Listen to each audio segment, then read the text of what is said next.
안녕하세요, 김호준입니다. 평창 개막식의 꿈같은 한 장면. 중앙일보 어제자 기사 제목입니다. 올림픽이 열리기 열흘 전쯤 이명박 전 대통령 부부를 청와대로 초청하고 평창 개막식에 같이 참석하라는 내용입니다. 이는 김정은과 회담보다 절실하며 한국민의 애국심을 상징하는 장면으로 수십억 세계인이 감동할 꿈의 장면이 될 거라는 겁니다. 이명박 적폐는 증명되지 않았고 적폐청산 목표는 사람이 아니라 시스템이어야 하고 정권이 바뀌어도 국가의 계속성은 유지되어야 하기 때문에 대단합니다. 보수의 이명박 지키기. 그 적폐는 충분히 증명되어 가는 중이고 청산에는 그런 시스템을 만든 이들의 책임도 포함되어야 하는 거죠. 이명박 전 대통령의 개막식 참석이 왜 한국인의 애국심을 상징한다는 건지, 그 장면을 보고 왜 수십억 세계인이 감동한다는 건지 도저히 이해할 수 없지만 그래야 국가의 계속성이 유지된다는 겁니다. 국가 권력을 동원한 범죄에도 불구하고 어떤 처벌도 받지 않고 그냥 넘어가서 지속될 것은 국가의 계속성이 아니라 그 범죄 세력의 생명이죠. 이렇게까지 아무 말이나 막 쓸 수 있는 대범함을 기리는 차원에서 뉴스공장 명예의 전당에 이 칼럼을 영구 보존하기로 하겠습니다. 김호준의 헌정이었습니다.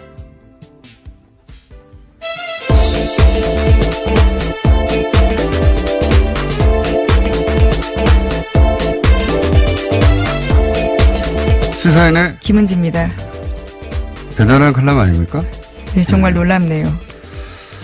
이명박 전 대통령 관련 수사를 그동안 정치보복이라고 했는데, 예. 그런 주장이 얼마나 식상한지, 예. 보여주는 압도적인 창의성이죠. 예. 지금까지 밝혀된 것만 군과 국정원이 아예 댓글을 달았다는 사실이고, 그에 대해서는 이명박 전 대통령이 사과한 적도 없습니다. 그런데 아직도 증명되지 않았다라는 식의 이야기를 한다는 것도 놀랍고요. 이런 압도적 창의성은, 이런 과감성은 저는 호연직이라고 불러야 된다고 봅니다.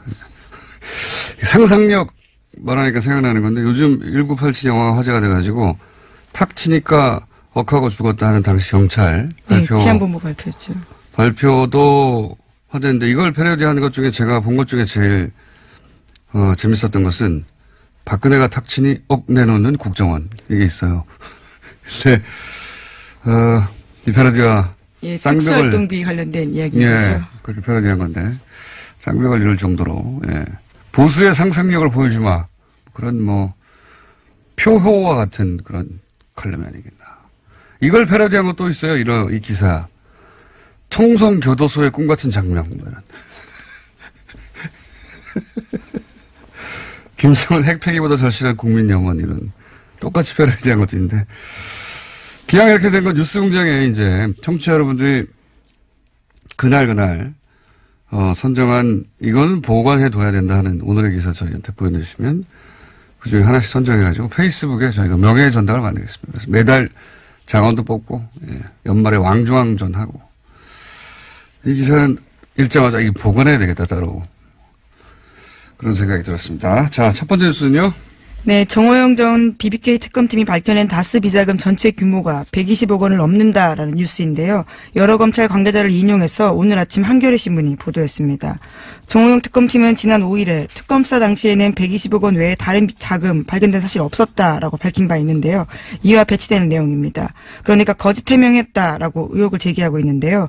특검팀은 2008년 당시 거액의 비자금을 밝히고도 규모와 용처 등을 공개하지 않은 채 수사를 종결했다라고 지적하고 있습니다.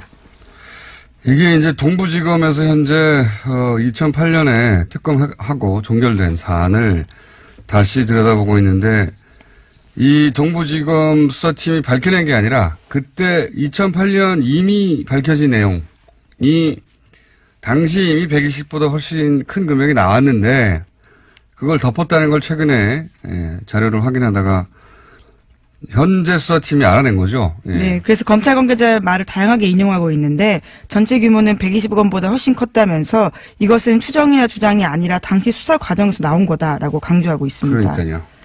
이렇게 되면 정호영 특검이 또 최근에도 120억 이외는 없었다고 했기 때문에 뭐랄까요, 법적 책임을 져야 되는 상황에 처할 것 같아요. 예. 실제로 지금 고발 당해 있는 상태입니다. 지금 이미 새로 수사를 한 것도 아닌데 2008년 수사에서 120억 넘게 나왔는데 덮었다. 예, 이런 정황이 이미 나오고 있습니다. 네. 동부지검이 결과를 좀 낼 것 같네요. 자, 다음 뉴스는요. 예, 또 검찰은 이 120억 원의 실체에 관련된 수상한 정황을 해외 매출해서 포착했다라고 MBC가 보도하고 있는데요. 이 돈은 17명의 이름을 빌려서 모두 43개 계좌에 분산돼서 보관돼 왔다라고 합니다. 정호영 특검은 이 돈을 비자금이 아니라고 보고요. 회사로 반환할 것을 지시해서 더 이상 문제 삼지 않았는데, 그런데 이 돈이 2008년 특검 종료 직후부터 다스법인 계좌에 전액 반환됐다라고 합니다. 그래서 검찰이 이 돈의 행방을 쫓고 있다라고 합니다. 이게 이제 어제 저희 뉴스공장에서 다뤘는데 참여연대 김경률 회계사. 당시 특검은 이게 격리 직원의 개인 비리라고 덮었는데 이게 개인 비리가 될 수가 없는 지점을 김경률 회계사가 짚었죠. 이 돈은 장부에 등장을 하는데 행령 중에는 장부에 등장하지 않고 하는 행령과 장부에 등장하는 경우가 있는데 이 경우는 이제 외상값 그러니까 매출 채권, 돌려받지 않을 목적의 외상값으로 처리해 둔 셈인데, 이런 경우에 이제 장부에 등장을 하잖아요. 그리고 그러면 외상값으로 기록되는 상대 회사가 있지 않습니까? 상대 회사의 경영진이 이 다스의 일개 격리와 이 금액에 대해서, 그래, 그럼 그렇게 처리하자고 합의를 해줘야 되기 때문에 개인이 행령할 수 있는 구조가 아니다. 이 방식으로는. 회계사가 보자마자 판단할 수 있을 정도로 이건 개인 행령으로 볼 수 절대 없는 정황이라고 했는데 그때는 개인 행령을 처리하고 넘어갔습니다. 이제 네, 그냥 장부에서 사라진 채 끝내버린 거죠. 지금도 이 120억이 사라진 거죠, 현재. 왜냐하면 다스로 들어갔는데 상대 회사가 있잖아요. 상대 회사. 그 상대 회사에서는 돈이 줄었단 말이죠. 당연히 120억이 돌아간 걸로 했으니까. 근데 실제로는 안 왔어요. 그 회사에서 들어올 120억이 어딘가로 사라진 셈이죠. 예. 비자금으로 의심하고 있는 거죠, 지금. 예, 당연히. 자, 다음 뉴스는요? 예, 또 140억 원 관련된 뉴스도 있습니다. 서울중앙지검에서 지금 하고 있는데요. 140억은 BBK 140억을 김경준 씨로부터 스위스 계좌에서 받아낸 그 140억입니다. 이건 서울중앙지검에서 네, 수사하고 그렇죠. 있습니다. 여기서 또 핵심 인물이 김재수 전 LA 총영사입니다. 이 인사가요, 현재 행방이 무연하다라고 채널A가 보도하고 있습니다. 2008년 총영사로 임명된 이후에도 BBK로부터 투자금 140억 원을 회수하는 과정에 연루됐다라는 의혹받고 있는데요. 미국 현지 변호사 사무실에 나오지 않고 한인 사회와의 접촉도 끊었다라고 합니다. 자살하진 않으셔야 될 텐데요. 예, 걱정이 좀 됩니다. 다음 뉴스는요? 네, 오늘 오전 10시에 남북 고위급 회담이 시작됩니다. 남한 시간 기준으로 합의가 됐는데요. 북한 평양시로는 9시 30분입니다. 북측 대표단이 오전 9시 반쯤 군사분계선을 통과해서 도보로 회담 장소로 이동할 계획인데요. 이번 회담 의제는 크게 두 가지입니다. 북한의 평창올림픽 참가 문제와 남북관계 개선입니다. 올림픽 참가 문제는 뭐 일사천리로 풀릴 것이고 결국은 이제 남북 관계 개선할 때 북핵 문제도 등장할 테니까 그 부분은 쉽게가 안 되겠죠. 예. 이건 뭐 앞으로 계속 뉴스 나올 테니까 계속 전하기로 하고. 다음 뉴스는요? 네, 어제 검찰이 박근혜 전 대통령의 재산을 처분할 수 없도록 조치해달라면서 법원에 추징보전 명령을 청구했습니다. 박근혜 전 대통령의 알려진 재산은 지난해 4월 서울 삼성동 자택을 팔면서 생긴 차액과 예금, 그리고 새로 구입한 내곡동 자택 등에 대해서인데요. 뇌물로 받은 국정원 특수활동비 36억 5천만 원인데 이에 대해서 법원의 유죄 판결이 확정되면 강제로 받아내기 위해서입니다. 이 돈을 약 40억 정도를 지금 유영하 변호사가 가지고 있다는 거잖아요. 팔아서 남긴 차액을. 예, 차액을 가지고 있다라는 거죠. 이건 이제 변호사비라고 주장하고 있는데 실제로는 뭐 건들지도 않았고 아마도 박근혜 전 대통령 재산인데 예, 당시 이미 수감 중이었으니까 개인이 보관하던 돈이었겠죠. 박근혜 전 대통령의 돈을 유영하 변호사가. 이 돈이 이제 추징 대상이 된다는 거고요. 다 추징당해도 최순실 씨가 있잖아요. 예. 그쪽에 재산이 많지 않습니까? 그동안 잘 공유해왔는데. 자, 다음 뉴스는요? 네, 청와대가 일본 쪽에 전달한 출연금 10억 엔을 돌려주기로 확정했다라고 어제 JTBC가 보도했습니다. 사실상 한일 위안부 합의가 폐기되는 건데요. 오늘 강경화 외교장관이 위안부 합의 처리 방향을 발표하기로 했습니다. 여기에는 이런 내용이 포함될 것으로 보입니다. 이 10억 엔을 돌려준다는 게 지금 당장 받아라고 돌려주는 게 아니라 뭐 받을 리가 없잖아요, 그러면. 공탁처럼 어디다가 따로 두겠다, 예탁해 두겠다 이런 얘기겠죠. 예. 알겠습니다. 그런 뉴스가 있고 다음 뉴스는요. 네, 안철수 국민의당 대표의 바른정당과의 통합행보에 적신호가 켜졌다라는 보도가 나오고 있습니다. 유승민 바른정당 대표가 국민의당과의 통합에 유보적인 입장을 취하면서인데요. 유승민 대표가 어제 기자들과 만나서 국민의당과의 통합에 대해서 최종적으로 결심한 것은 아니다라고 밝혔습니다. 유 대표 입장에서는 안철수 대표가 이미 되돌아갈 수 있는 다리를 불태웠기 때문에 매우 안락하고 여유 있게, 예. 자신이 원하는 바를 요구하는 거죠. 예. 정강정책, 햇빛정책을 포함시킬 수 없다든가, 호남 중지는 배제하라든가, 이런 요구사항이 있잖아요. 이거를, 배짱을 튕기는 거고, 안철수 대표는 이제 더욱 몸이 달 수밖에 없죠. 이미 불태워버렸기 때문에 다리를. 그래서 이제, 이런 요구사항을 결국은 들어줄 수밖에 없게 될 것이다. 왜냐면 이제, 이렇게, 이 시점에 합당에 실패하면, 안철수 대표의 정치 생명은 거의 마감되는 게 아닌가 이런 상황이기 때문에 네. 훨씬 사이즈도 작고 그리고 바른정당 형편이 굉장히 어려운데도 불구하고 탈당하는 사람이 계속 나오고 있고 네, 오늘 남경필 경기도지사와 김세현 의원이 탈당할 것으로 보입니다. 배짱을 튕기는 거죠. 예. 정치권에서 이런 바보 같은 협상력은 참 유례 없이 처음 봅니다.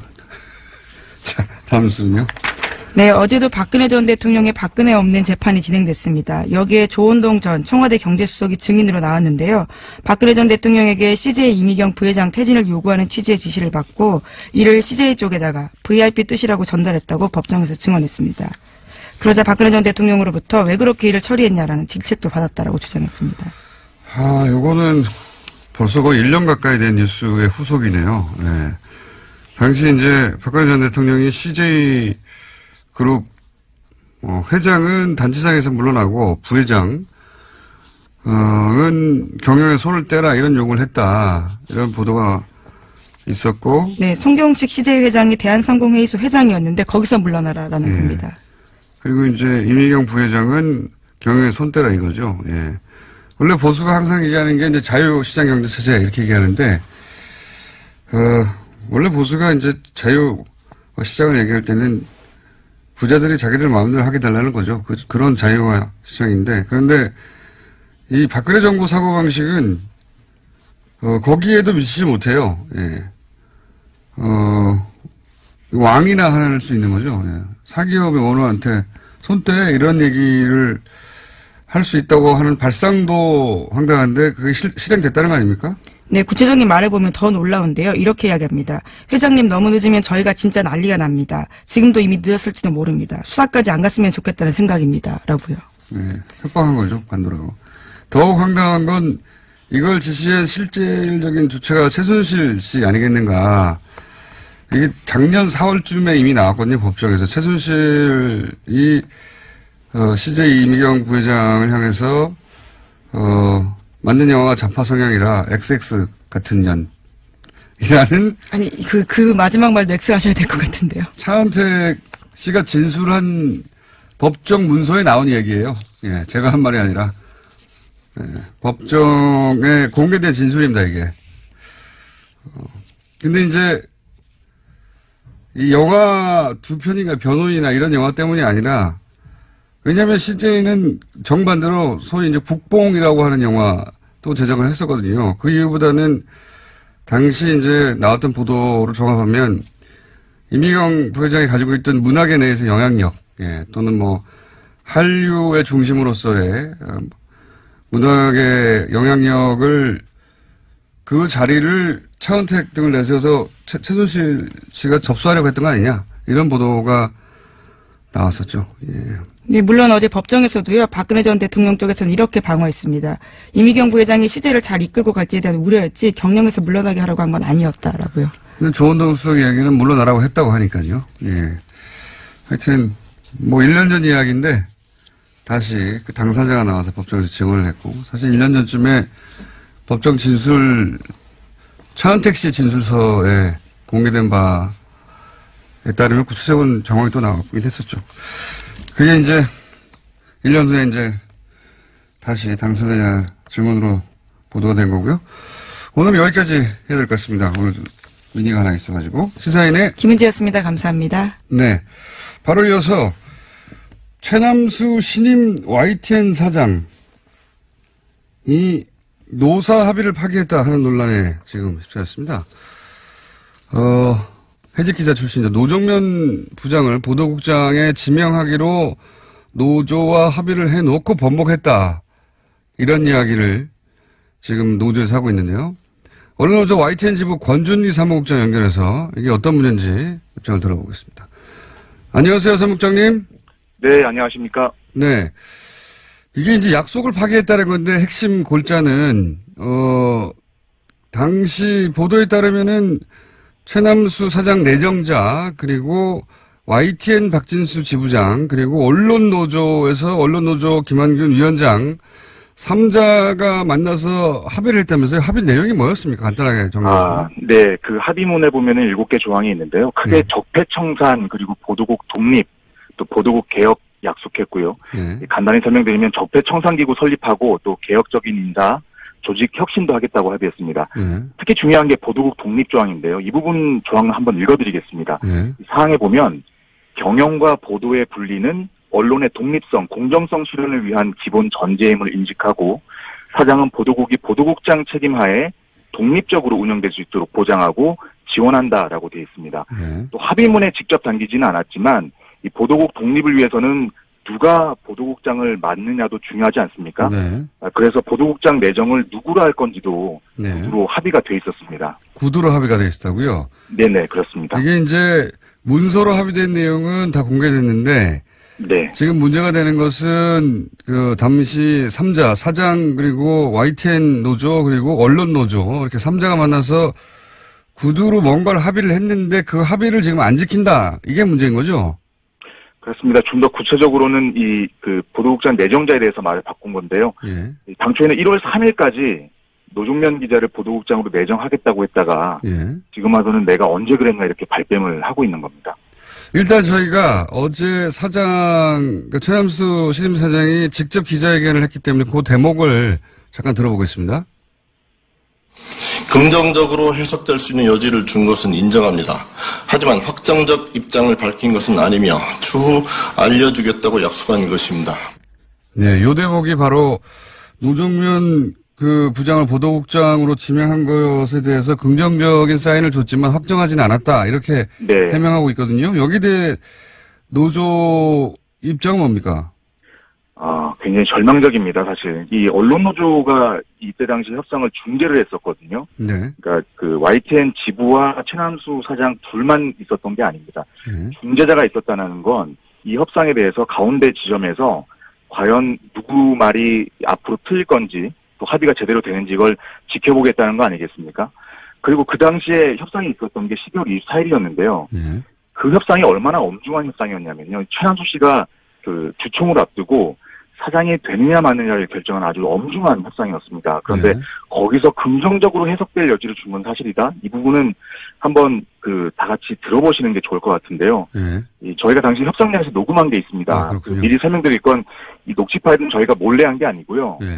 최남수 사장이 애초에 협상을 시작할 때 녹음을 해도 되겠냐 이렇게 물어왔고 그래서 그 이후로도 계속 녹음을 해왔습니다. 그래서 구도 합의라고 했던 그 구도 합의라는 부분에 대해서 여러분들이 이제 과연 왜 구도 합의를 했냐 얘기를 많이 하시는데 녹취 파일이 있다는 건 사실 그 당시에 말을 뒤집을 걸 우려해서 녹취를 했던 거거든요. 그래서 구도 합의가 한번 직접 들어보시고. 알겠습니다. 일단 먼저 들어보겠습니다. 보도국장은 내가 해직자를 하면 이렇게 생각을 하는데 26일 날 제가 제안을 할까요? 취임을 전제로 해서 공식 제안. 예, 그걸 할게요. 그러면 제가 그 다음 주 3일 날. 예, 그렇게 해요. 26일을 제안을 할게요. 그 문제가 지금 여기서 클리어 된 거예요. 이게 이제 현장 상황이라. 네네, 잘 안 누가 들리네요. 무슨 말을 하는지 잘 안 들리는데 어쨌든 그때 그러면 그렇게 하기로 하죠. 그리고 그럼 이 상황 클리어된 겁니까? 네, 클리어된 겁니다. 소위 클리어된 거라고 하는 게 노정면 부장의 보도국장 인선에 관해서 구두로 그럼 클리어된 건가요?라고 하는 그 재확인하는 내용입니까? 맨 앞부분에 뭐라고 하냐면 이 보도국장은 해직자 중에 한 분 아마 생각하시면 알 거고요.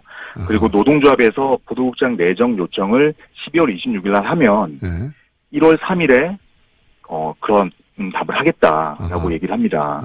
그러면 이 협상장에서 뭐라고 게다가 이 녹취뿐만 아니라 최남수 사장과 당시 김한균 언론노조위원장이 둘 사이에 그 전에 다 따로 다시 한번 얘기를 합니다. 보도국장 문제 중요하니까 이렇게 하자라고 합의를 했고요. 그렇기 때문에 더더욱 이 지금 최남수 사장이 내가 언제 합의를 했냐 긍정적인 답변으로 들릴 수 있는 건 사실이지만 확정적인 답을 하지 않았다는 건 지금 이 협상 상대인 언론노조와 저희 YTN 지부를 농락하는 겁니다. 그렇군요. 그러니까 노정면 보도국장 이슈로 이미 이야기를 했고 그리고 이 녹취된 상황에서도 그러면은 그 노정면 지금 이제 해고된 분이라고 표현한 것이 바로 이제 노정면 보도국장 예정자 혹은 뭐 노동면 부장을 의미하는 거군요. 해고된 예, 해고된 사람을 그러면 언제 하면 언제 하기로 하고 그러니까 노조가 요청하면 1월 3일까지 결정하기로 하고 그리고 그러면 이제 이 문제는 클리어된 거죠 하니까 예 하고 답변한 거라는 거죠. 맞습니다. 아하, 이해했습니다.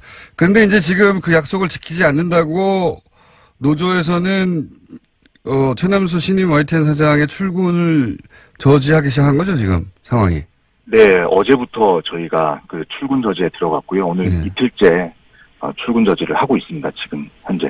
근데 이제 그 최 사장의 기자회견 내용을 보면 노조가 인사권을 요구하기 때문에 안 된다 이렇게 얘기하고 있거든요. 노조가 인사권을 요구하고 있습니까? 네. 어제 사실 기자회견장에 저희도 갔습니다. 무슨 얘기를 하나 들어보려고요.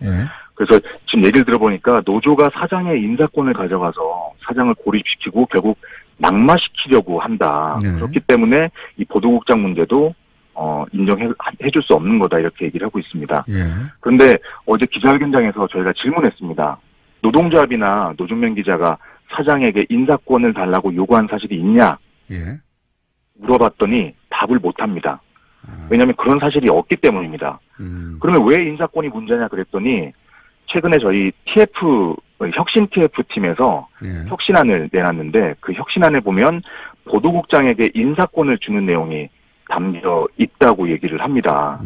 그래서 제가 처음으로 혁신 TF안이라는 거 한번 들여다봤습니다. 17페이지짜리 이 혁신안인데요. 여기에 인사권이라는 말은 딱 한 번 등장을 합니다. 근데 이 인사권이라는 말도 어떻게 등장하냐면 보도국장이 앞으로는 그 내부문의 그 에디터들과 같이 긴밀한 협력을 해야 되기 때문에 보도국장이 내정된 뒤에는 이 4명의 에디터들을 러닝메이트로 삼아서 같이 출마하는 방식으로 인사권을 담보해달라, 뭐 아니면 존중해달라라는 식의 표현이 나옵니다. 근데 이게 전반적인 보도국 인사를 다 내놓으라는 얘기가 아니고요. 게다가 뒤에 부팀장 관련해서는 이 부분까지 부팀장까지 라인업을 짜기에는 시간이 모자라기 때문에 혁신안에 담지 않는다고 되어 있습니다. 근데 지금 최남수 사장은 마치 노동조합과 게다가 이 TF팀이라는 거는 회사 조직이거든요. 회사에서 만든 조직인데 회사에 제안하는 이 TF안에 대해서 마치 노조가 인사권을 요구하고 노종면 기자가 인사권을 마치 내놓으라는 것처럼 무슨 얘기인지 알겠습니다. 이런 식으로 지금 호도를 하고 있는 겁니다. 자, 무슨 상황인지 이해했습니다. 이해했는데 지금 그러면 해법은 뭡니까? 노조가 요구하는 거는 지금 현재 어떤 선입니까? 노정면 부장의 보도국장 임명 약속을 지키라. 일단 여기 선입니까? 그렇지 않습니다. 왜냐하면 지금 이미 최남수 사장에 대해서는 선임 단계에서부터 저희가 여러 가지 우려를 했었고요. 지금 이번 합의 파기로 우려가 현실이 됐습니다. 지금 상황은 최남수 사장이 적폐청산이나 보도국 독립을 할 의지가 없다라는 게 증명이 된 거고요. 합의를 파기한 이상 최남수 사장은 지금 퇴진하는 것 말고는 저희로서는 답이 없다고 보고 있습니다. 알겠습니다. 입장 잘 알겠고요. 저희가 최남수 사장 인터뷰도 한번 진행해 보겠습니다. 그리고 앞으로 부탁드리겠습니다. 네, YTN 상황 계속 지켜보겠습니다. 감사합니다. 고맙습니다. 네, 지금까지 언론노조 YTN 지부 권준기 사무국장이었고요. 중간에 들려드린 인터뷰 내용은 국민TV에서 제공받았습니다. 감사합니다. UAE.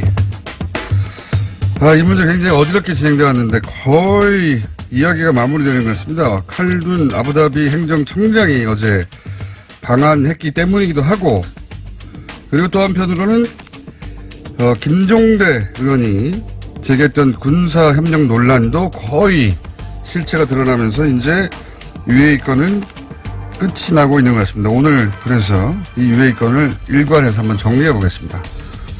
누구랑 하느냐? 김종대 의원과 함께합니다. 스튜디오에 직접 나오셨습니다. 안녕하십니까? 네, 안녕하세요. 이 마무리 될 때서야 나오시려고 그동안 바쁘다 하시는군요. 네. 아, 실제 바빴고. 딴 데는 잘 나가시더면.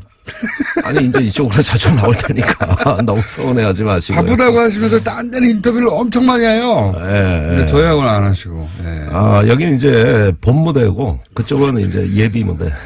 그러니까 예, 제가 잘 데뷔하려고 준비했습니다. 다른 데서 굉장히 섭섭해할 것 같은데. 예. 아이, 상관없습니다. 상관없습니다 말을 제가 해야 하는데 본인이 하시고. 예. 섭외 안 됩니다. 그쪽에서 그럼 이제. 괜찮습니다. 네, 무대를 일로 옮기시려고요? 예. 자, 우리 공장장님하고. 네. 자, 아니 저희 그래서 김종대 의원님 그거 오랜 인연이 있는데 이렇게 또 의원님 되시더니 딴 데 가가지고 안 나오신다고 제가. 아니 본 마음을 모르십니다. 진짜 아니라니까. 근데 오늘 새벽에 나온 중앙일보의 단독 보도로 사실은 거의 일단락 돼버린 거죠, 그죠? 종결된 거죠 이제. 최종적인 확인이 이루어졌다. 네. 그러니까 저는. 특전사가 왜 저렇게 아랍에미리트에 오래가 있을까? 파병 기한도 지났는데 매번 연장하면서 못 빠져나오더라고요. 이제 알았어요. 김태형 국방장관이 오늘 일간지와 인터뷰에서 그 내막을 다 밝혔는데 아랍에미리트하고 2009년 11월에 자기가 서명한 협정이 있다.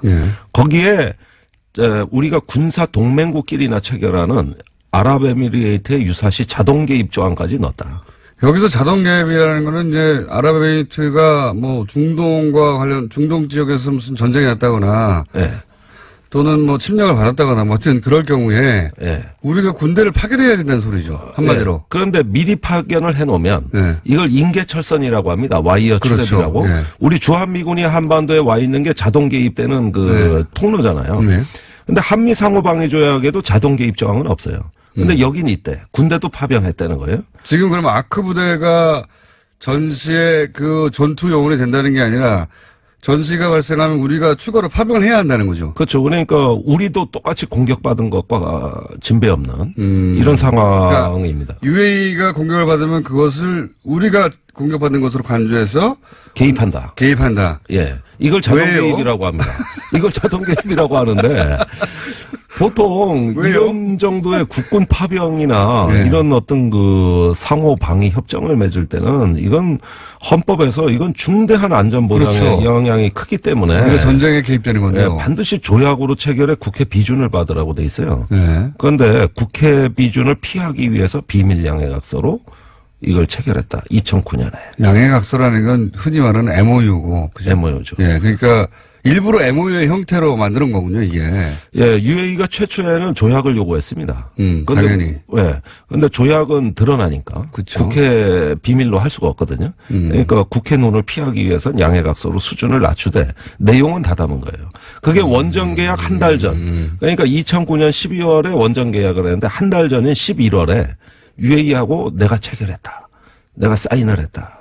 이걸 밝히고 나온 것이죠. 그러니까 원전 계약을 따내는 성과를 내기 위해서 그쪽에서 무리한 요구를 하는데 이 요구를 만약에 드러내놓고 만약에 진행하면 나라가 난리가 날 테니까 왜 우리가 UAE 전쟁 나는데 가서 같이 전쟁을 해야 돼? 이런 소리가 나고 국회에서도 절대 못할 것 같으니까 몰래 했다. 예, 몰래 했다. 몰래 했다는 거를 사실은 의원님이 이 UAE 사태가 초기에는 이런 식으로 진행됐잖아요. 이명박 비리 털라고 하다가 문제가 생겼다. 네.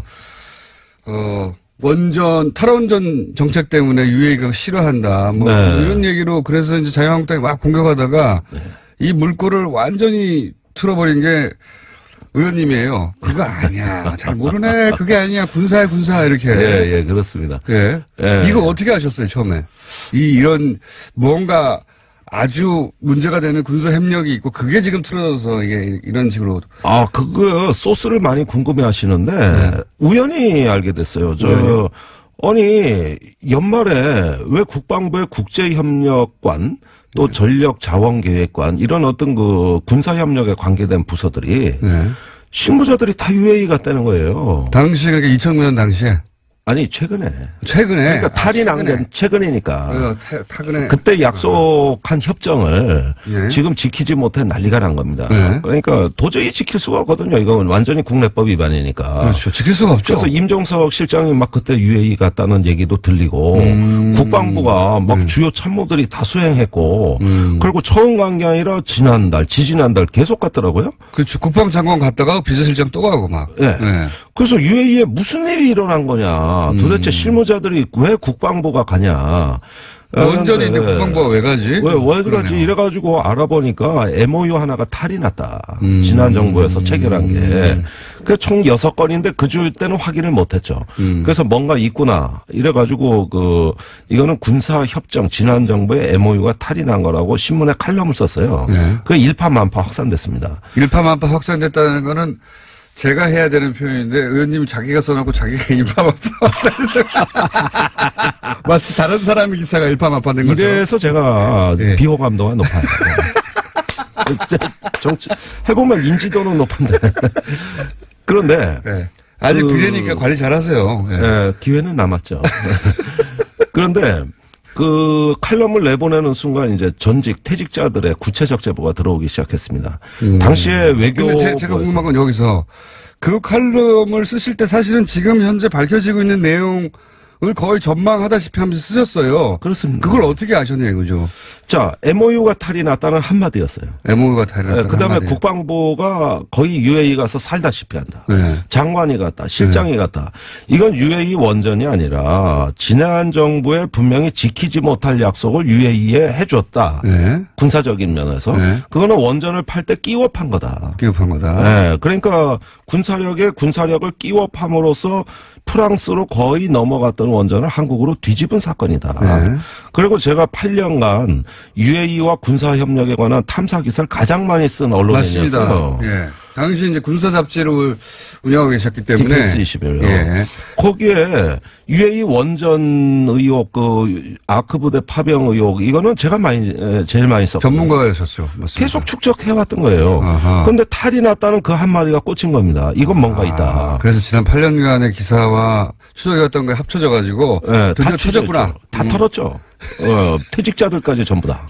그래서 쭉 연락해 보셨군요. 다 했죠. 어떻게 된 거냐. 그때는 또 일개 잡지 편집장이었지만 지금은 국회의원이기 때문에. 국회의원이 취재는 더 안 돼요. 그래요? 어려워하잖아요, 사람들이. 그래서 저는 오히려 그 국회의원에 대해서 신분이 하락한 사람이에요, 사실. 과거에 정부에서 거의 황제적 지위를 누리고 있던 게 다 기득권이 없어졌는데, 그럼에도 불구하고, 네. 지난 잡지를 할 때부터의 그 취재된 관성과 맥락은 살아 있었어요. 그 이제 퇴직자들 다 찾아냈죠. 네. 그리고 특히 외교부 증언은 아주 충격적이었어요. 외교부 중요한도 따로 들으신 게 있습니까? 예, 국방부 걔들은 미쳤다.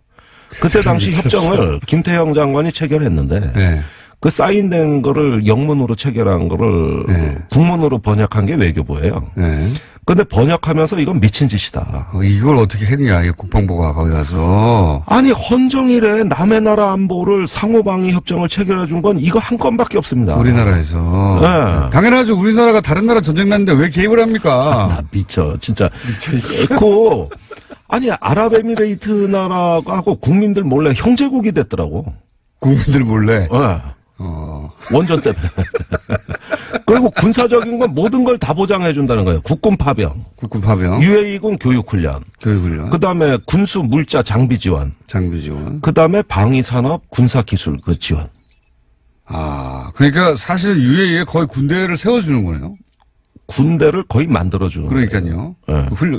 장비도 주고 훈련도 시키고. 네. 그래서 나중에 전쟁 나면 우리가 같이 가서 싸워주기도 하고. 네, 자동기. 진짜 형제국이 몰래 돼 있었네요. 그러니까 외국은 그걸 아무도 몰랐어. 우리는 형제였는데. 아무것도 몰랐어. 형제였어. 네. 그러니까 이게 비밀 군사 조약을 맺은 거거든요, 사실. 네. 그러네요. 군사 동맹입니다. 그런데 김태형 장관은 오늘 조간에서 뭐라고 증언했냐면은 아니 그렇게 해줘도 별거 아니라고 생각했다. 왜요? 아랍에미레이트가 큰 전쟁이 안 나는 나라다.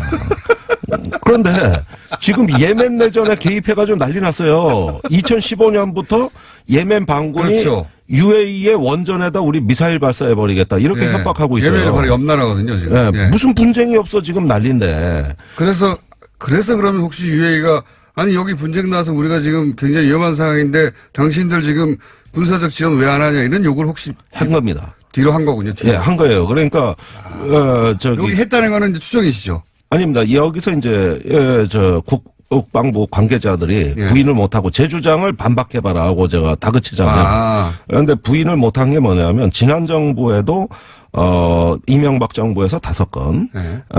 박근혜 정부에서 1건, 6건의 양해각서를 체결했는데 이거를 추가로. 이거 하나 했으면 됐지 왜 또 추가로 6건 합니까? 그러니까 후속 조치입니다. 이 자동 개입을 정한 협정은 포괄적이고 네. 뭘 지원해 줄 때마다 정보냐, 군수냐, 교육훈련이냐 이걸 또 후속 조치로 구체화된 양해각서를 각기 다른 시기에 다 맺은 거예요. 포괄적으로 하나 맺고 그다음에 전부 다 양해각서 처음부터 비밀리에 양해각서였기 때문에 그다음부터 계속 비밀 양해각서 만들어진 거군요. 그게 2013년까지 이어집니다. 박근혜 정부까지. 그렇군요. 예. 그리고 박근혜 대통령이 2015년에 아랍에미레이트를 비롯한 4개국, 사우디, 카타르, 요르단 방문해서 젊은이들 다 중동 가라. 대한민국 텅텅 비게 해라. 이렇게 얘기한 적이 있어요. 네. 그리고 나서 드디어 그 사우디에도 UAE뿐만 아니라 우리 전략 물자가 반출되기 시작합니다. 그건 왜 그렇습니까 또? 그러니까 사우디 UAE가 그때 예멘 내전에 개입하니까 파병을 했거든요. 당연히 탄약이 급해지죠. 그러니까 우리 전쟁 비축 물자, 전쟁이 나면은 초기에 써먹으려고 누구도 못 건드리는 탄약이에요. 이건 전쟁 초기에 우리가 써야 될 탄약이 귀한 탄약이 있습니다. 그 GPS 유도 폭탄이라고 사흘치밖에 없어요. 30일치를 갖고 있어야 되는데 물량이 없어 사흘치밖에 없었는데 이걸 빼돌려서 그래요? 사우디에다가 반출을 해버립니다. 그 전량 180억 원어치를. 그래요? 예. 네. 그러니까 지금 이게 UAE하고만 의혹이 아니라 중동 4개국이 다 의혹이에요. 사우디에 우리 전략 물자를 반출했다. 이것도 국민들 몰래 이것도 역시 이 소위 양해각서 때문에 발생한 의문입니까? 이건 이제 사우디하고는 별도겠죠. UAE하고는 다른 것이. 그러니까 몇 개국하고 무슨 양해각서를 체결했는지 아무도 몰라요. 요거는 지금 말씀하신 거는 박근혜 정부 시절에 사국에 그러니까 중동 4개국 갔다 온 이후에 발생한 일이라는 거죠? 발생한 일입니다. 그다음에 UAE가 요구하는 그 탄약 및 물자 여러 가지 지원에 대해 가지고 박근혜 정부 후반기에 대해서 예멘 내전이 격화된 2017년까지 2015년에서 2017년까지 우리가 약속한 군수 지원을 다 못 해준 겁니다. 할 수가 없었겠죠. 할 수가 없어요. 무한정인데. 그러다가 송영무 국방장관이 지난 11월에 이건 도저히 국내법을 위반한 그렇죠. 양해각서이기 때문에 새로운 정부 입장에서는 이건 도저히 받아들일 수 없는 양해각서이기 때문에 일부 문제되는 조항을 수정하자고 UAE를 쫓아간 거예요. 아, 그렇구나. 근데 UAE가 이제 자존심이 상한 거죠. 원전 따갈 때는 뭐든 다 퍼줄 것처럼 얘기하고 형제국이 돼 있고. 왕정 국가라서 계속 이어지는데 여기는 계속 바뀌는 사람마다 와서 다른 얘기를 하니까. 그렇습니다. 열받았겠죠. 그래서 결국은 국교 단절하겠다고 통보가 온 거예요. 그렇게 된 거구나, 일이. 그러면서 GS, SK, 우리가 그 자원 외교하는 석유 산업하는 그 국내 굴지의 대기업을 끊어버리겠다. 거래를. 이렇게 하니까 임종석 비서실장 입장에서는 적폐청산 차원에서는 이 양해각서의 진상을 규명해야 되는데 걸려있는 국내 기업의 이익이 너무 크다.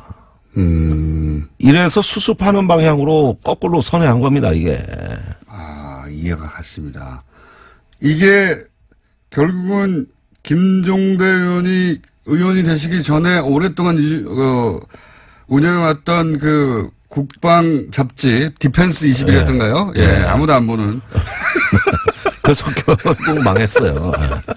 디펜스 21을 운영하면서 요 관련 의혹을 계속 제기해왔는데 그때 쌓아둔 게 한 방에 다 터진 거군요, 지금. 그렇습니다. 그게 탈이 난 거예요, 전부.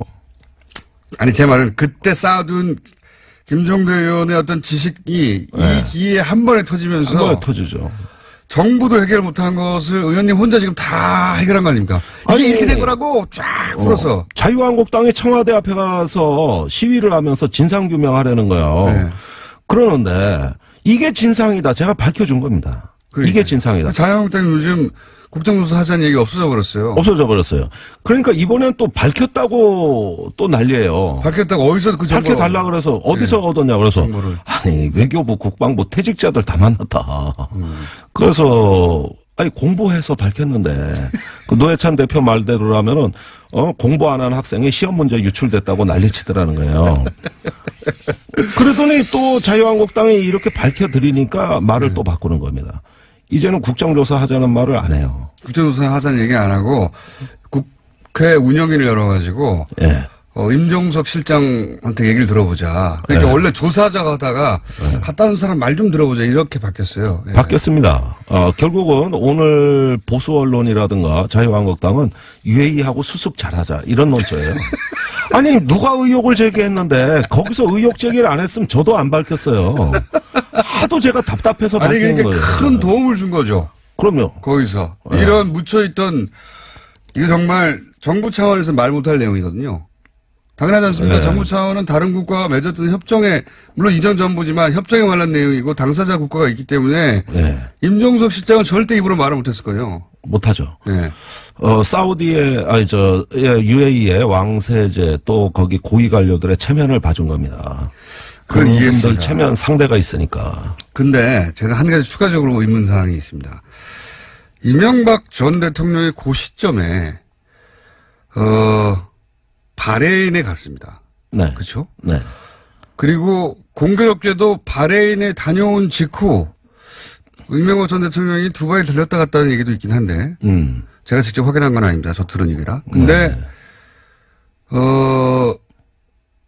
그 사이에 무슨 일이 있었는지 혹시 아십니까? 거기 이미 또 정보력이 좋으시니까 예, 바레인 갈 때 갈 때 UAE에 탈이 났다는 거는 알고 간 거예요. 알고 갔는데 예, 그리고 근데 갔다가 돌아온 그 시점에 크게 불 걸렸거든요. 이게 그렇죠. 가서 그거를 뭔가 MB는 다 알고 있었어요.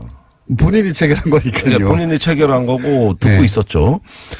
이건 MB 측근 중에서도 극소수만 알고 있었던 정보고 자유한국당에도 알리지 않았던 거거든요. 자유한국당은 몰라서 삽질한 거고. 네. 그런데 죄송합니다. 방송용어로 적절치 않은 건데. 네. 포크레인 정도로 하죠. 예. 포크레인으로 하겠습니다. 예. 그런데 김성태 원내대표는 이런 사실을 모르고 계속 엉뚱한 문제 제기를 했던 거 아닙니까? 원전 리베이트 의혹 파헤치다가 그랬다. 그런데 이명박 전 대통령 입장에서는 당시 국방부하고 해서 비밀리에 체결한 양해각서고 정부 내에서도 몇 사람 모른다. 네. 그러니까 자기 입으로 밝히기는 어려웠어요. 네. 그런데 언론의 의혹 제기에 이런 말을 합니다. 원전 이면 계약은 없었다. 이면 계약은 없었다고 했죠. 예. 예. 실제. 아니 제가 미쳐버린 게 그 대목인데 물론 원전의 계약서는 사업자끼리 체결하는 거기 때문에 군사적인 사항이 있을 리가 없죠. 그렇죠. 우리 한수원 또 아랍에미레이트에 사업자가 있을 거 아닙니까? 그래서는 또 모르겠죠. 한수원은 당연히. 예. 해당 사항이 아니니까 자기들. 모르니까 계약서에는 없는 겁니다. 이면 네. 계약은 당연히 존재하지 않아요. 그러나 별도의 정부 간의 이면 합의가 존재하는 겁니다. 그렇다면 이면 합의가 존재하는데 말을 이면 계약은 없다. 문자적으로는 맞는 얘기죠. 이렇게 해서 국민들을 여전히 기만하고 빠져나가는 걸 보고 이건 아닌데 전직 대통령이 저렇게 거짓말하면 안 되는데. 이게 이제 국민들이 사용하는 언어 감각으로 보자면 이면 계약인 거죠, 이게. 사실. 그렇죠. 큰 넓은 틀에서, 의미에는 예. 이면 계약. UAE 주고 이걸로 뒤에서 계약한 거 아니냐. 이걸 뭐 공식적으로 양해각서라고 부르든 네. 뭐라 부르든 그건 엄밀하게 형식을 따진 거고 내용적으로 보자면 이면 계약을 한 거죠. 맞습니다. 예. 거짓말 한 거죠, 그러니까. 그래서 여전히 지금도 그거를 사실 거짓말을 하면서 본인의 위신을 세우고 자원외교 또 원전 수출 이거를 치적으로 본인의 어떤 거 남아있는 그거밖엔 치적이 없잖아요, 사실은. 제가 궁금한 거는 네. 이명박 전 대통령이 그렇게 중동 지역을 방문했을 때 UAE랑 혹은 그쪽 무슨 대화를 해서 이걸 불거지게 만들 뭔가 있었던 것 같지 않습니까? 혹시 아시는 바가 없으신가 해서. 저는 UAE는 이제 그 이명 계약에 대한 보호 장치 이런 것들이 이제 가장 MB한테는 절박했고요. 그다음에 다른 나라도 의혹이 있다 그랬지 않습니까? 사우디가 제일 의혹인데 사실은 그런 나라들은 리베이트 없이는 거래가 안 됩니다. 리베이트. 이런 부분들은 다른 나라는 성격이 달라요. UAE는 사실은 리베이트는 아닌 것 같아요. 이런 이면 합의, 군사 비밀 양해각서 이런 것들이 문제였던 것이죠. 여기까지 하겠습니다. 김종대 의원이었습니다. 자, 최재형 의원 나오셨습니다. 안녕하십니까? 예, 안녕하세요. 추우시죠? 제가 뜨겁게 해드리겠습니다. 핫해입니다. 반갑습니다. 어떻게 뜨겁게 해주시려고요? 제가 오늘 폭탄선 하나 더 준비했습니다. 아, 그래요? 본인만 뜨거워지고 터지는 거 아니에요? 사람들은 제가 백의종군 한다. 통합되면. 왜 제가 그 고민을 했냐면. 폭탄선은 아닌 것 같은데요. 제가 백의종군 하면 폭탄선은 아닌가요? 수리탄 정도 된. 근데 이제. 수리탄 아니고, 예. 오발탄? 딱총. 지난 시간에 통합되고 나면 뭐 손학규 전 대표와 본인이 결국 그 통합된 당을 끌어가야 되는 거 아니겠는가 이런 멘트를 잠깐 하셨다가 앞에서가 아니라 뒤에서 뒤에서 밀어준다. 정확한 의미는 그때는 앞에서 끌어간다는 아니 앞에서 끌어간다는 거는 나중에 이제 지방선거 끝나고 그 이후에 막 다 재편이 되면. 근데 아무튼 제가 그렇게 얘기했다가 바른정당 가가지고 혼나셨죠 지상욱 의원한테. 지상욱 의원한테 혼난 건 이제 손학규 대표 의견 차이. 이건 제가 공개적으로 말씀드릴게요. 저는 뭐 손 대표님 평가가 좀 달라요. 우리 일부에. 근데 이제 그 마무리 좀 짓게요. 이제 백의종군 제가 꼭 해야겠다고 느낀 이유는 자리를 탐하면 다른 사람 눈치를 보기 때문에 할 말을 못 해요. 차라리 내가 할 말을 하고 눈치를 보고 할 말을 하지. 그러니까 내가 백의종군 선언을 해야 내가 하고 싶은 말을 마음대로 할 수가 있어요. 이게 백의종군 선언은 모두가 하태경 최고위원을 지도부로 옹립하려고 할 때 아니다 나는 백의종군 하겠다 이럴 때 백의종군 선언이고요. 아무도 옹립하려고 하지 않는데 혼자 선언하는 것은 김치국가 아닙니까? 아니 왜냐하면 김치국. 제가 넘버 2기 때문에 그 이후에 있는 분들한테 기회를 드리겠다. 자, 김치국이라고 보고요. 백의종군 선언. 아, 내가 지난번에 김치국 썼는데 이제 따라하네. 함부로 말도 못하겠네. 근데 지금 그 바른정당이 또 줄어들 판국입니다. 예, 김세연 의원은 오늘 탈당을 이야기했어요. 그러면 10명으로 맞습니다. 10명으로 줄어드는 게 확실해지는데요. 먼저 말씀드리고 싶은 건 저 하태는 대한민국의 자존심을 지키겠습니다. 예, 남경필 지사도 일단 탈당 얘기까지는 안 하고 통합에는 불참하겠다. 통합에 불참한다는 게 결국은 뭐 안 따라간다는 거니까. 아니, 남지사답지 않아요. 안 따라간다는 얘기는 결국은 무소속 내지는 자유한국당 어쨌든 탈당에 준하는 이야기지 이게. 아니 그러니까 남지사는 좀 입장 평소답게 자기가 탈당 1호잖아요. 한국 새누리당 탈당 1호잖아요. 그거답게 좀 선명하게 나왔으면 좋겠어요. 그러니까 무슨 이야기냐면 그 남지사가 후보로 나가고 우리가 후보를 안 낼 수가 없어요. 경기도에. 그러니까 1대1로 만들어 드릴 수가 없어요. 네. 근데 이제 남지사에 무슨 미련이 있는지 모르겠는데 우리가 뭐 통합을 하든 말든 뭐 통합이 되면 더더욱 반드시 우리는 다른 후보를 내게 돼 있어요. 여기서 그러니까, 다른 후보라는 건 자유한국당과 다른 후보. 아니 남지사 나갔으니까 우리의 새로운 후보 나가면 우리 새로운 후보를 내야죠. 예. 그러면 어쨌든 3파전이에요. 민주당, 자유한국당 그리고 합당된다고 치고 그럼 3파전이면 정의당도 내죠. 4파전. 정의당의 심상정 의원이 나오면 굉장히 근데 이제 제가 확실히 말씀드릴 수 있는 것은 남지사가 통합신당 후보로 나가면 그래도 2등 될 가능성은 있지만 남지사가 통합신당 후보가 아니라 한국당 후보로 나가면 수도권에서 2등도 못 될 가능성이 있다. 2등이나 3등이나 무슨 의미가 있습니까? 큰 차이가 있죠. 3등 되면 정치하기 힘들어요. 계속. 2등, 3등 기억도 안 합니다, 사람들이 잘. 근데 이번에는 2등 싸움이 굉장히 중요합니다. 왜냐하면 야당의 헤게모니를, 야당 대표 선수를 누가 하느냐. 국민들의 마음이 확 쏠리기 때문에. 이학재, 원희룡, 이런 분들은 어떻게 되는 겁니까? 이학재 의원도 나간다는 얘기가 있었잖아요. 고민하고 있어요. 그러니까 그분의 솔직한 워딩은 지금도 계속 고민 중이다. 고민 중이다. 그럼 만약에 지금 거론된 분들 4명이 빠지면 바른정당은 7명이 되는 겁니다. 아니지. 이제 국회의원 9명이죠. 아, 국회의원 9명이고. 네. 지사 2분. 지사 이거 지난번에 제가 약속한 거 약간 좀 수정, 원지사가 한국당 가면 장지진다고 그랬는데 장지진 개념이 애매하기 때문에 지난번에 했던 이게 염색한다. 요걸로 네, 좀 청취자분들 죄송합니다. 요 부분만 조금, 왜냐면 장지진이라는 개념이 굉장히 애매해요. 아니, 장을 저희가 지져드릴게요, 그러면. 사료를 확인해가지고 어떻게 장을 지시는지.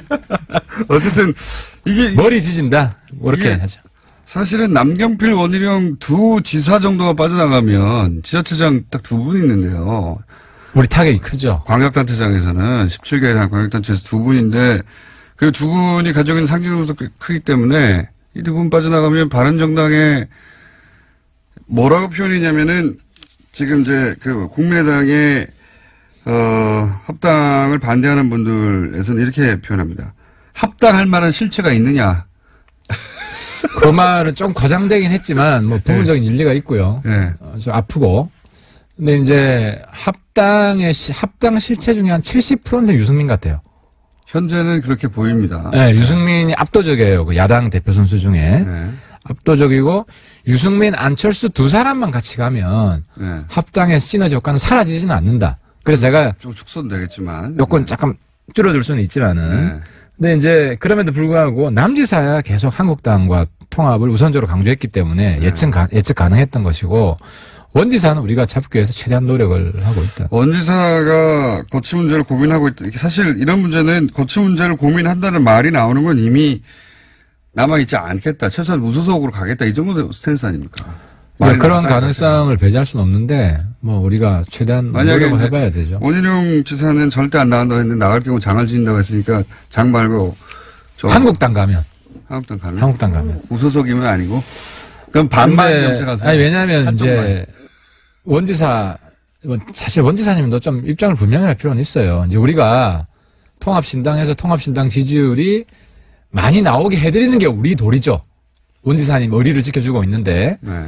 근데 이제 우리 통합신당 지지율을 제주도에서 이렇게 기대 못 만든다. 이러면은 사실 우리가 원지사한테 할 말은 없지만 그래도 원지사는 원지사 자신의 정치적 미래가 있기 때문에 그리고 또 전국적인 지지도로 생각을 해야 된다. 제주도 사실 동네 선거거든요. 그렇게 말씀하시면 한 50만 밖에 안 돼요, 거기. 서울의 한 구보다 작은. 그렇다 하더라도. 그러니까 제주도의 민심만 보고 거취를 선택하는 것은 굉장히 어리석다. 네. 제가 보기엔 현명하지 않다는 거. 큰 항의를 받으실 겁니다. 제주도민? 네. 근데 제주도민 분들 제가 항의 받아도 괜찮아요. 욕 먹으면 참 좋겠네요.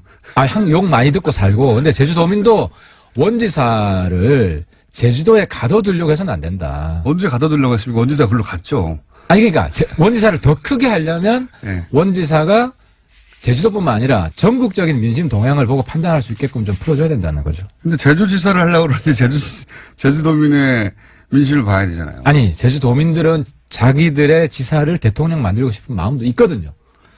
그래야 제주도 더 발전하거든. 그럼 어떻게 해야 한다는 겁니까? 원희룡 지사에 대해서. 그러니까 제주도민 제가 말씀드리고 싶은 건 통합신당만 지지해 주시면 됩니다. 그러면 원지사 고민 없어집니다. 그냥 통합신당 후보로 나갑니다. 자, 근데 이게 지금 주춤하잖아요. 국민의당 내에서도 반대파도 만만치 않고, 그리고 이제 합당을 하겠다는 쪽에서도 절차적으로 온라인 투표 얘기했었는데 중앙선관위 유권 해석상 그건 안 된다고 했고, 그러다 보니까 이제 전당대 해석을 결정해야 되는데 전당대회를 개최해서 과반 이상에 참석하게 하고 통과되게 만드는 데 굉장히 난관이 있어요. 절차적으로. 제가 좀 알아보니까 이런 거더라고요. 저는 화끈하게 좀 합의원 했으면 좋겠어요. 아니 호남신당 만든다고 지금 거의 창당준비위원회 비슷하게 만들었잖아요. 개혁신당 가칭. 예. 그죠. 개혁신당 기획단이니까 만들었잖아요. 네. 사실상 이혼했어요. 이혼했죠. 심리적인 기혼을 완전히 했죠. 네. 근데 이제 문제는 이제 비례 3명. 네. 이제 보내달라. 비례 때문에 그런 거예요, 지금 비례. 근데 문제는. 네. 당권파, 이제 안철수 대표 측은 비례 3명을 보내주더라도 안 나간다, 저기. 네. 이렇게 생각해요. 왜냐하면. 내보내주면 되죠. 아니, 박지원 대표 측은 네. 자꾸 교섭단체가 넘을 거라고 생각을 하지만 네. 실제로 한번 국민의당 의원이라고 생각해 보세요. 여기는 안철수 유승민 통합당이고 네. 저기는 박정천 당이에요. 네. 어디가 미래가 있어 보여요. 그러니까 박지원, 천정배, 정동영. 그 두 개 당이 있는데 네. 호남에서는 이분들이 더 선전할 수도 있죠. 호남에서는 본인이 이번 선거를 뛰는 게 아니잖아요. 그러니까 대표적인 이용주 어머니 그런 거예요. 호남시당 나 안 간다. 네. 그러니까 막상 그쪽으로 나가려고 하니까 또 주저되는 거예요. 그러면은 박지원 의원 측도 교섭단체를 못 만들 것 같으면 여기 3명을 보내준다고 해도 안 나가는 거지. 보내주면 되죠, 그러면. 아니, 그러니까. 보내주면 되죠. 나가는 게 확실하면 내가 볼 때는 타협의 길이 열린다. 그러니까 박지원 대표 측도 교섭단체가 되든 안 되든 나간다고 선언을 하고. 그건 이미 선언했어요. 교섭단체가 숫자가 중요하지 않다. 교섭단체가 안 될 수 있어도 우리는 통합에 반대하고 그리고 만약에 그쪽 길로 계속 간다면 우리는 따로 당을 만들겠다. 그렇게 말은 했는데. 네, 말이 자꾸 바뀔 수 있다고 생각하는 거죠. 그러니까 이거를 네. 딱 만나가지고 서로 만나가지고. 합의이혼 안 해주는 거 아닙니까, 지금. 합의이혼 해주면은 저기 탈당하려고 하는 그 통합에 반대하는 비례대표를 줘야 되니까. 그러면 숫자가 3명이 줄어드니까. 아니, 사실 2명이 줄어들든 3명이 줄어들든 양보다 질이에요. 이 통합당은. 근데 그 한철수 대표 그렇게 생각 안 하시는 것 같아요. 아니, 그쪽에서. 그게 아니라 네. 그렇게 하더라도 그냥 우리가 손해만 보고 저쪽은 탈당을 안 한다고 생각하는 거예요, 지금. 탈당을 하는 게 확실한 담보만 주면 내가 볼 때는 여기에 탈출구가 열린다. 그렇게 생각 안 하는 것 같아요. 저는 동의하지 않는데 국민의당 얘기는 제가 이제 박지원 대표한테 자세히 들어보겠고 그게 바른정당 내일 나오시나요, 박지원 대표? 내일 모레 나오십니다. 그 확실히 물어보세요. 그러면은 저라도 어떻게든 네. 나가는 게 확실하면은 그냥 깔끔하게 자기 색깔 경쟁하는 게 낫지. 자기 당 만들어서 그쵸. 자기 노선 가고 우리는 우리 노선 가는 게 낫지. 근데 이제 합당하는 쪽에서는 어쨌든 사이즈가 줄어들고 빠져나가는 사람이 많은 게 싫은 거죠. 간단하게 말해서. 물론 좋지는 않죠. 예. 하지만 굉장히 지엽적이다. 큰 대세에 있어서 물론 교섭단체라도 안 되면 문제가 되겠지만 교섭단체는 넘고 교섭단체 넘는 상황에서 뭐 몇 명 차이는 사실 중요하지 않아요. 전혀 중요하지 않아요. 중요하지 않은데 이걸 안고 가면 계속 말이 나오겠죠. 그리고 그렇죠. 오히려 귀찮게만 하지. 바른정당 그러니까 통합된다고 전제하고 그 당에 예를 들어서 거기 반대하던 의원들 소속돼 있어봐요. 자기들은 이 당에 올 생각이 없었는데 끌려왔어요. 그러면 가만히 있겠어요? 그러니까 제가 생각할 때는 안 대표 생각은 조금 더 설득을 해보고, 그죠? 그러니까 김연아처럼 끝까지 하면은 내보내줄 거예요. 하지만 합당되고 나서 그분들하고 설득할 시간 정도는 가져야 되는 거 아니냐. 그렇게 생각하는 것 같은데. 그건 아니고 저쪽이 커지는 게 싫은 거예요, 그냥. 나보다 그렇게 더 잘 알아. 설득은 이미 지인장에 물 건너갔고요. 근데 그거는 국민의당 얘기고 지금 유승민 대표가 왜 갑자기 뻣뻣하게 나오십니까? 나는 사실 합당 얘기는 구체적으로 한 적이 없다. 합당하겠다는 말을. 유승민 대표가 뻣뻣했던 건 이번이 처음이 아니고. 네. 유승민 대표의 매력이에요, 어떻게 보면. 난 정말 이번에 유승민, 안철수 둘이 막 이렇게 밀당하는 거 보면서 한편으로는 굉장히 스트레스도 받고 또 스릴도 느껴요. 왜냐하면 딱 이거거든. 안철수 대표는 통합이 원칙이에요. 통합이 곧 원칙. 네. 근데 유승민 대표는 원칙 있는 통합이어야 돼. 네. 원칙 있는 통합. 요 워딩 좋네요. 네. 딱 요게 지금 대립하는 거예요. 최근 몇 달 사이에 가장 깔끔한 워딩이었습니다. 근데 이게 유승민 대표의 트레이드 마크예요.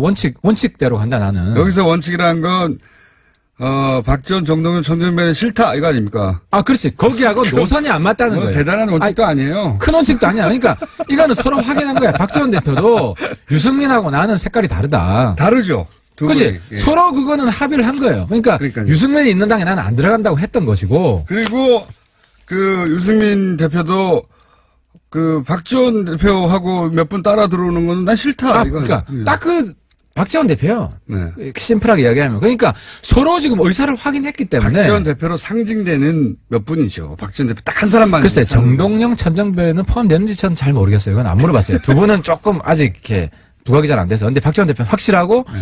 근데 서로 같이 안 한다는 거 확인했잖아요. 그러니까요. 확인했기 때문에 그냥 둘이 따로 가면 돼요. 그 양반 털고 와라, 첫 번째. 그리고 연결되는 것이 이제 소위 햇볕 정책 같은 경우에 정강 정책이 들어갈 수 없고 햇볕 정책은 실패한 정책이고 햇볕 정책에 대한 해석이 전혀 다르니까 소위 그 햇볕 정책에 대해서는 받아들일 수 없다. 크게 말하면 두 가지 아닙니까? 그러니까 이제 햇볕이 구태 햇볕하고 혁신 햇볕이 있는데. 왜냐하면 햇볕이 지금 20년 넘어 지났잖아. 그러니까 이제 햇볕론자 중에도 이 스펙트럼이 갈리고 저도 햇볕 정책 부정 안 해요. 저는 햇볕도 발전적으로 이제 더 훨씬 어쨌든, 새롭게. 근데 아무튼 이제 유승민 대표가 볼 때는 구태 햇볕이라고 보는 거고. 그러니까 거기하고는 근데 이제 거의 끝이 다 왔다는 거예요. 그러니까 요는 정강 정책에 햇볕 정책 얘기 계속하지 말고 아니 보수 그러니까 유승민 대표는 우리는 보수 정당이라는 거 아니에요. 한마디로 말해서. 그러니까 유승민 대표하고 내가 토론을 했는데 네.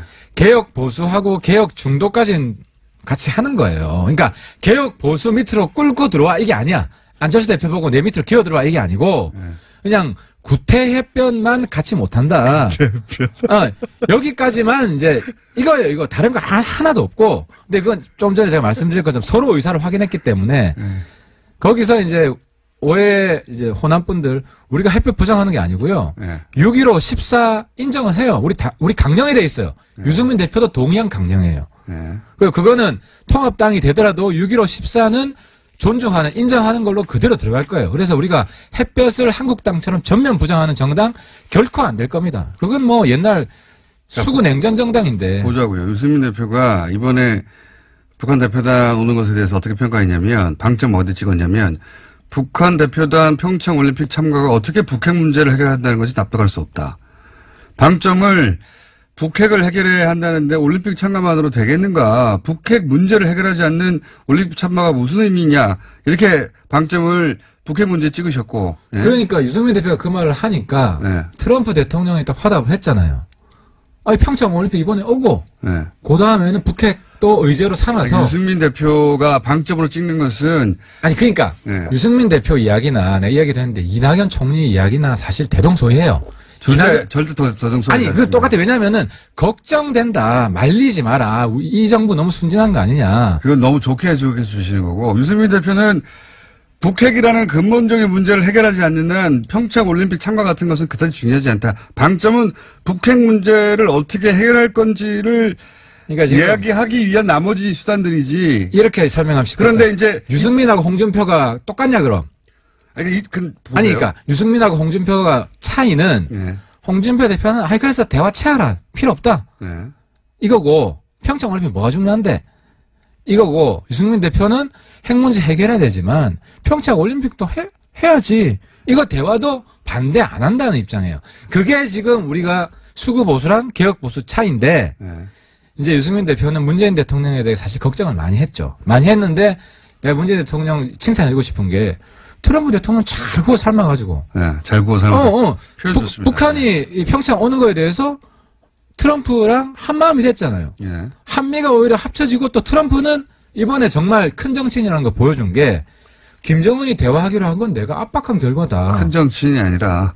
아니, 한 번씩 미쳐 보이지만 또 잘할 때도 있어요. 트럼프도 칭찬해줄 때 해야 돼. 근데, 그러니까 그런 식으로 한미 동맹도 견고해지면서 평창 오는 이걸 다 만들어낸 거예요. 그러니까 우리 바른정당도 역할을 한 거지. 왜냐하면 문재인 대통령도 북한한테 문 이야기하면 야당이 다 문재인 그냥 칭찬해주기만 하면 지렛대가 안 생겨요. 야당이 언제 다 칭찬해줬다고? 그러니까 홍준표만 반대하고 다른 사람들도 가끔씩 반대하고 또 칭찬해주고 이렇게 제 말은 뭐냐면 보세요. 거예요. 유승민 대표의 워딩은 북한 올림픽 참가가 어떻게 북핵 문제를 해결한다는 건지 납득할 수 없다 이렇게 말했잖아요. 사실은 이 말은 북핵 문제는 여전히 해결할 과제지만 평창 올림픽 참가도 대단히 환영한다. 이렇게 말한 거하고 전혀 다른 겁니다. 전혀 다른 거예요. 접근이. 그거를 뭐 유승민 대표가 인공지능도 아니고 말 하나하나. 그러니까 이 포괄적인 뜻은 내가 맨날 회의를 한다니까 토론을 하고. 내가 그래서 평창 올림픽 오는 거를 반대하냐. 그걸 반대 안 해요. 물론 반대하지 않는. 그러니까 어떻게. 우려가 있다는 거지. 알겠는데 제 말은 우려가 지금 해소가 됐고. 이걸 무슨 해석할 만큼 복잡한 얘기입니까? 복잡하지 않아요. 중요한 건 북핵 문제인데 평양 올림픽 참가가 북핵 문제 해결할 수 없다. 그러니까 지금 유승민 대표 나와서 직접 해명해라 지금 이야기하고 싶어가지고 계속 지금. 유승민 대표 나왔으면 좋겠고요. 제 말은 뭐냐면 이 말을 왜 하냐면 이게 이제 바른정당의 대표인 유승민 대표는 이런 문제의식이고 국민의당 입장에서는 평창 올림픽으로 북핵 문제 해결까지 쭉 나갔으면 좋겠다. 이런 입장일 거란 말이죠. 서로 제가 좀 쉽게 정리해 드릴게요. 네, 서로 만날 수가 없어요. 유승민 안철수의 차이는 유승민 하태경 차이보다 작아요. 내가 유승민 안철수와 계속 이야기해 보니까. 그러니까 이렇게 스펙트럼 이래. 유승민 안철수 하태경 박지원이야. 그러니까 유안 차이보다 더 큰 유하 차이가 바른정당에서 공존하고 있는데 유승민 대표가 합당을 안 한다고 할 가능성도 있습니까? 합당을 지금까지는 합당하는 것처럼 진행되다가 어제 그저께부터가 합당한다고 말한 적은 없다. 계속 지켜보고 있다. 마음을 결심하지 않았다. 그 질문을 우리 오늘 2시에 의총을 합니다. 네. 아직 안 하셨어요? 네. 네, 2시에 오늘 또 의총을 합니다. 안 할 수도 있다는 전제하에 내가 그래서 그 질문을 물어보려고 그래요. 아직 그것까지 모르시는군요. 만약에 그 박정천이 네. 합의위원이 안 되면 네. 안 되면은 합당 안 할 거냐, 통합 안 할 거냐. 내가 오늘 물어보려고 그래요. 근데 거기에 대한 입장을 우리도 분명히 해야 돼요. 그렇죠. 왜냐하면 자꾸 할 듯 말 듯 괴롭히면 안 되거든. 파트너가 있는데 지금 요즘은 연애 한 달 해서 결혼하는 것도 잘하는 거예요. 우리 한 3달 했어요.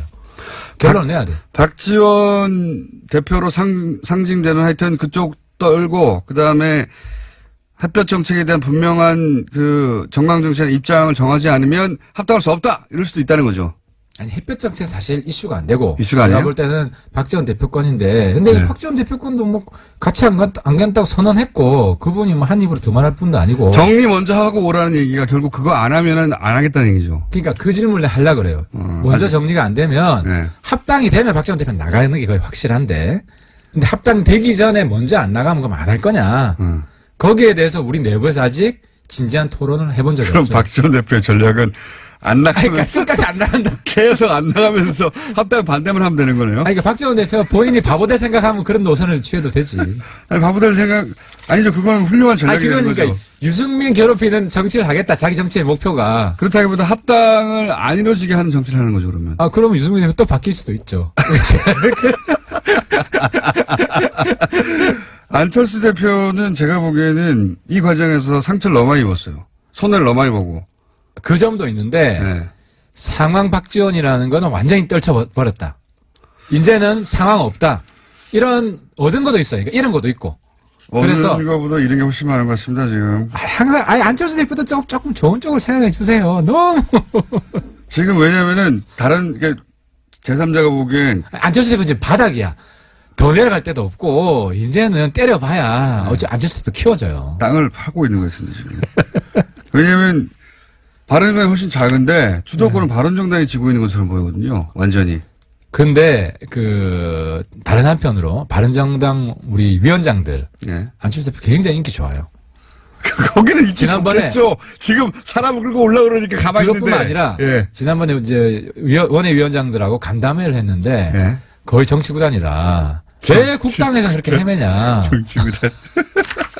저는 절대 동의할 수 없습니다. 그 점은. 근데 정말 잘했어요. 근데 이건 과장이 아니고 예. 감탄을 해가지고 안 대표 뭐 그런 면에서 얻은 점은 있죠. 지금 원희룡 혹은 이학재 의원 혹은 뭐 남경필 의원의 입장 표명은 언제쯤 나올 거라고 보십니까? 사실 남경필 의원은 불참하겠다는 입장을 이미 밝혔어요, 오늘.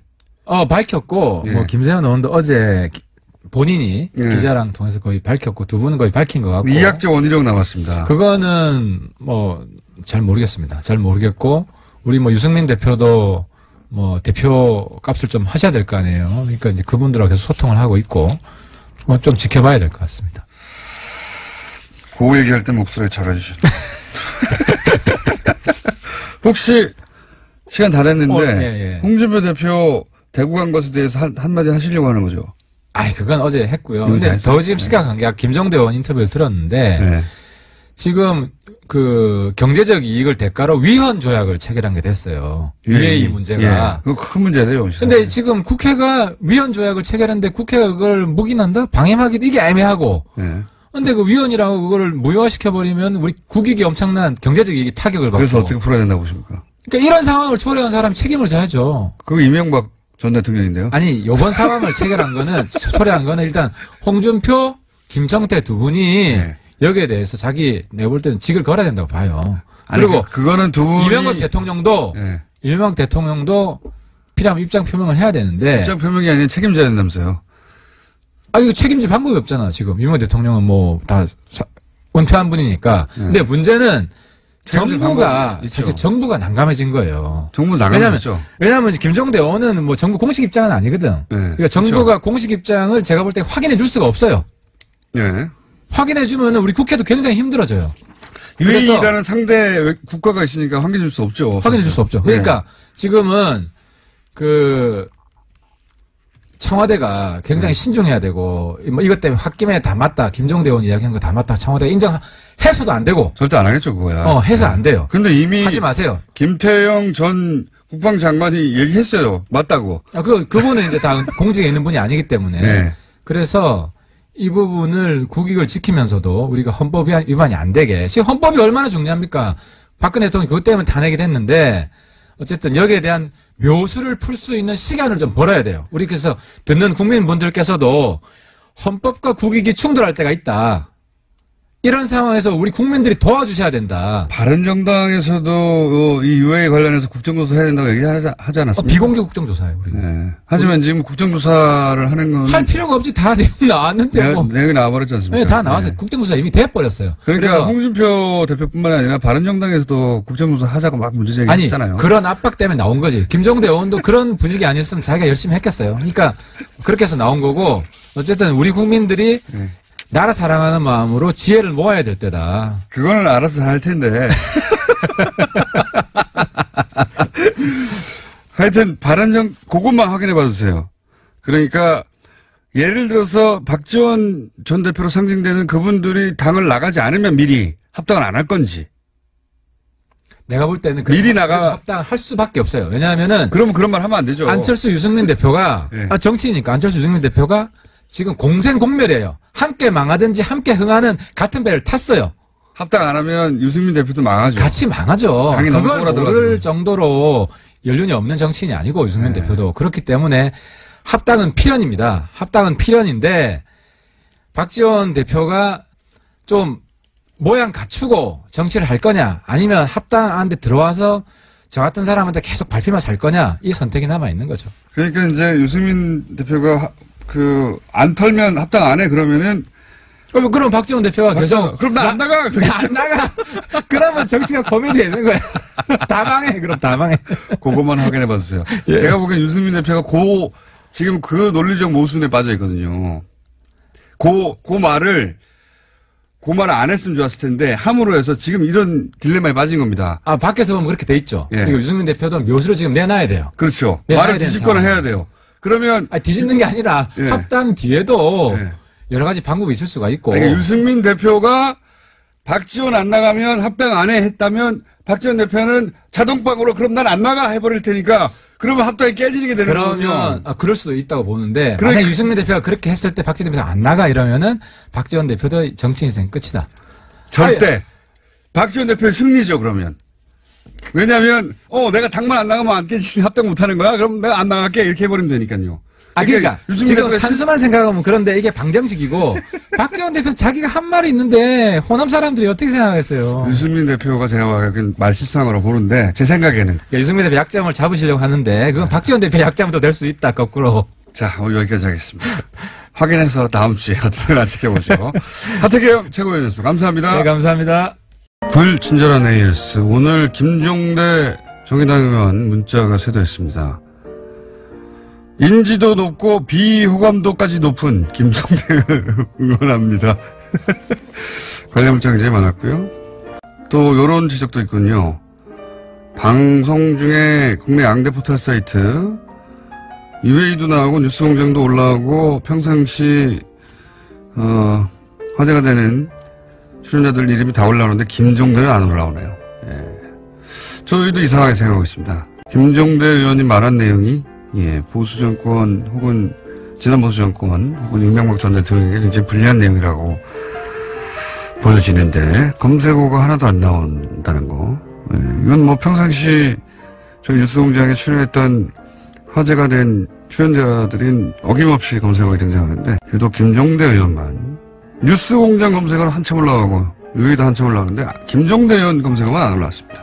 이상하다고 지적하는 문자들 왔고요. 예, 저희 스텝도 이상하게 생각하고 있습니다. 자, 그 외에 배우 정우성 씨 언제 초대하실 건가요? 그게 잘 안 돼요. 하고 있는 중입니다. 첫 방부터 한 번도 생방을 들은 적 없는데, 왜냐면 미녀는 잠꾸러기인지라 오늘 처음으로 실시간 문자를 보내니 AS 때 소개해 주시면 좋겠습니다. 네. 미녀 말고도 잠꾸러기는 많아요. 예. 잠꾸러기가 곧 미녀는 아닙니다. 네, 확인이 안 된 사항이기 때문에. 자, 그 외에도 오늘 문자 아주 많이 왔습니다. 김종대 의원 고정으로 출연시켜달라는 요청도 많은데, 다음에 한 번 더 모시고, 예. 항상 UA가 나오는 게 아니거든요. 예. 군사 분야에서 매주 할 게 그렇게 많지는 않아요. 일단 다음 주에 한 번 더 모시는 걸로 잡아보겠습니다. 여기까지 하겠습니다. 영화 1987. 1987년 6월 민주항쟁을 소재로 한 영화 화제죠. 계속해서. 고 박종철. 당신 학생이었죠. 이 사망의 진상을 밝히는데 기여했던 오연상 원장 전화로 연결해서 그때 상황을 좀 짚어보겠습니다. 안녕하세요, 원장님. 예, 안녕하십니까. 네, 언론에 잘 등장하지는 않으셨더라고요, 보니까. 네. 네. 그런데 저희가 확인하다 보니까 그 당시 박종철 군 시신을 가장 먼저 검안하신 당사자죠? 어떻게 검안하러 가시게 된 겁니까? 그게 87년 1월 14일 오전 11시 30분경이었는데요. 네. 그 당시에 저는 중앙대학교 용산병원에 네. 전임 강사로 근무를 하고 있었습니다. 예. 근데 그 진료부장 겸 내과 과장을 하는 박 교수님이 제 방으로 전화를 하셔서 남영동 대공분실에 긴급 왕진 요청이 들어왔는데 네. 보통은 응급실 당직 레지던트가 가지만 이건 상황이 심각해 보이니까 교수가 가는 게 좋겠다. 응급실로 내려와라. 그렇게 말씀을 하셨습니다. 네. 그래서 응급실로 갔더니 남영동에서 온 형사 세 분이 기다리고 있었고 예. 우리 응급실 간호사하고 응급장비를 챙겨가지고 앰뷸런스를 타고 곧바로 남영동으로 갔습니다. 처음부터 검안을 하러 간 건 아니고요. 예. 남영동에서 요청한 것은 상태가 위중한 환자를 살려달라는 거였죠. 처음에는. 네. 근데 제 추측으로는 왕진 요청을 하러 형사들이 출발했을 때는 박종철 군이 살아 있었던 걸로 생각이 됩니다. 그럼 가시는 도중에 사망했다고 보시는 거군요?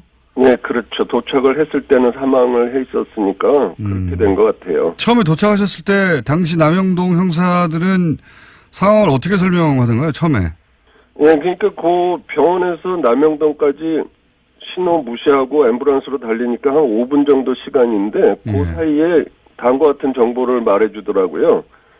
그 조사받던 학생이 술을 많이 먹었는지 목이 마르다고 물을 달라고 해서 물을 줬더니 주전자째 벌컥벌컥 마시다가 갑자기 숨을 안 쉬었다. 이렇게 얘기를 해줬어요. 그렇군요. 이거는 아마도 물과 관련해서 호흡 쪽에 문제가 생겼다. 그러니까 응급조치를 할 때 이거를 감안해서 숨을 다시 쉬게 해봐라. 그런 의도였다고 생각이 됩니다. 알겠습니다. 형사들은 그러니까 물 많이 마시다가 갑자기 숨을 안 쉬게 됐다. 이런 식으로 설명했는데. 네. 그 선생님이 처음에 가셔가지고 그 설명이 사실이 아니다라고 판단한 이유가 있으십니까? 그 방의 구조가 예. 문을 여는 순간 그 저쪽 창가 쪽 사실 창은 없었지만 창가 쪽으로 욕조가 보이더라고요. 욕조. 예. 예.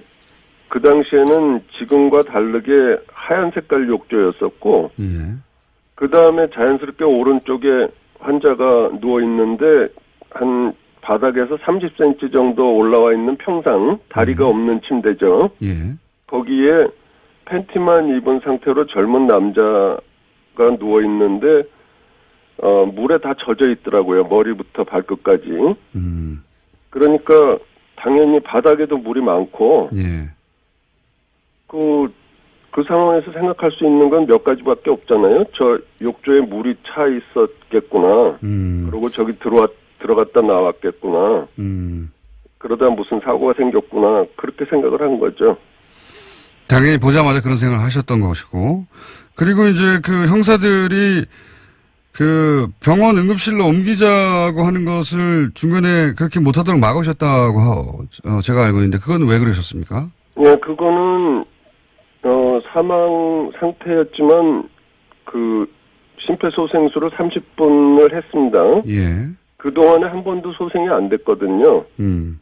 그러고 나서 또 병원으로 옮기게 되면 응급차 안에서는 그게 용이하지가 않거든요. 심폐소생이. 네. 그런 상태로 병원에 옮겨서 다시 심장 제세동기 같은 걸 써서 한다 하더라도 그게 소생이 될 가망이 거의 없어요. 네. 그뿐만 아니라 사망 장소가 바뀌게 되거든요. 남영동 대동분실에서 용산병원 응급실로 바뀌거든요. 그렇군요. 사망 원인에 대해서도 여러 가지 변화가 생길 것이고 그래서 그것은 좋지 않다고 생각을 했습니다. 그러니까 이제 형사들이 옮기자고 하는 것도 이러면 사망 장소가 그러면 남영동이 아니라 병원으로 될 수 있으니까 그걸 못하게 막아야 되겠다는 생각을 그때 하신 거고.